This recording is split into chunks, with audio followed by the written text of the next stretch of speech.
આટલી બધી નોટ્સ છે મારી પાસે, આટલી બધું મટીરિયલ છે, પણ આને હું વાંચું નહીં ખબર ને. ભગવાનને કેવું છે, કાં તો તમે એક્ઝામમાં આવી લખી જાઓ, કાં તો મને IMP આપો. હાલો વાંચવું તો પડશે ને, પણ એક્ઝામ તો આવે છે. હાલો 8મું ચેપ્ટર નીકળ્યું છે, વાંચી લેવી. આની કોઈ IMP આપી દે તો હું તૈયાર. भगवान सुन ले मेरी, अब तो सुन ले यार.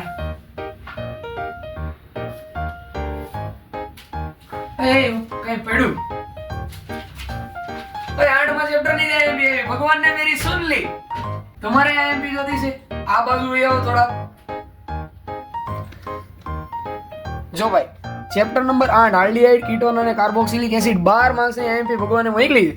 પહેલું છે આલ્ડોલ અને ક્રોસ આલ્ડોલ પ્રક્રિયા, બીજું છે કેનિઝારો અને આયોડોફોર્મ પ્રક્રિયા, ત્રીજું છે ટોલેન્સ અને ફેલિંગ, ચોથું છે વુલ્ફ-ક્રિસ્ટન અને ક્લેમેન્સન, પાંચમું છે ઇટાડ પ્રક્રિયા અને સ્ટીફન પ્રક્રિયા, છઠ્ઠું છે રોઝન-મુન્ડ, સાતમું છે ગાટરમાન કોચ, આઠમું HVZ અને નવમું છે COOH ની વિવિધ બનાવટો. તો આ બધી પ્રક્રિયા હું મોડે કરી નાખી અને મસ્ત મજાના 8મા ચેપ્ટરમાં 12 માંથી 12 માર્ક લઈ.